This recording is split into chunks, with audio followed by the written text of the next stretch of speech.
Okay, we're back. It's been almost a week since we made the last video. It's effectively usable, the box. It's not completely done. There's some cleanup, mostly aesthetic type of stuff to do, but today we're going to talk about the liner, the T-posts, and these ropes. Starting with the liner, this is a really big liner.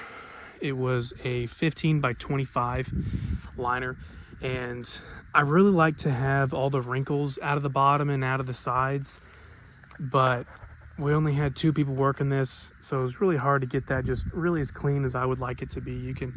I don't know if you can see with the glare, but there's some there. You can see on that wall there, and there's some over here too. They're not terrible though. The worst of those wrinkles is out.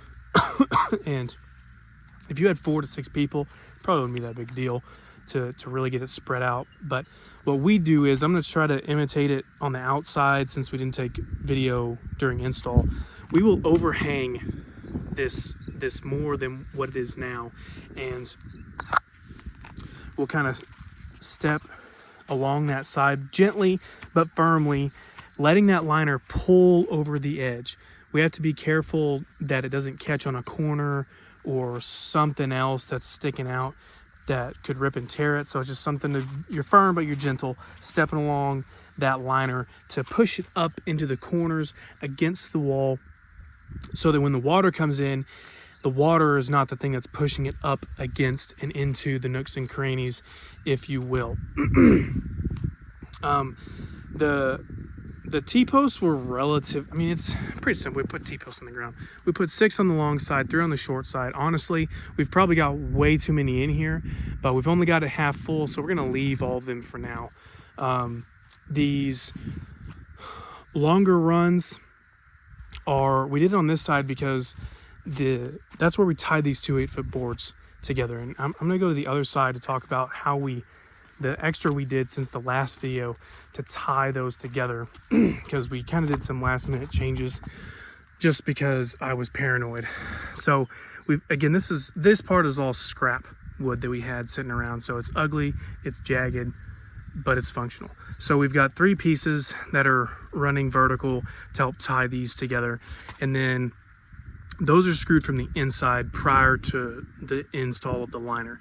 These 3 pieces are just laid on top to help tie all of this together, and those are screwed from the outside. You can see 1 2 3 1 2 3 1 2 3. Those also help tie in these T-posts by trapping them in between these 2. So that's just kind of how we tied those boards together and helped firm up that center section since it was the weakest. Now, going on to the ropes, I mean, it was relatively simple. We made a loop on that end, and we brought it over here, had a cinch knot to be able to cinch it up if it starts to slip or come loose. Now, one thing we did do was we used straps temporarily because I forgot to buy rope. But when we filled it with water, we just had straps running instead of the ropes. But to help get these knots super, super tight, to make sure that these boards can't push it out, at least not past the point of breaking it, I can move it, but there is some support there. We use the straps to pull these together. That way, when we were cinching these with our hands, those were tighter than if we were just pulling. I don't know if that makes sense, but again, this thing is effectively done. The thing that I would do different was if we could have had 4 to 6 people out here to help get those wrinkles out of the liner as it was starting to fill. That's what I would have preferred to do. We just didn't have the manpower available at the time.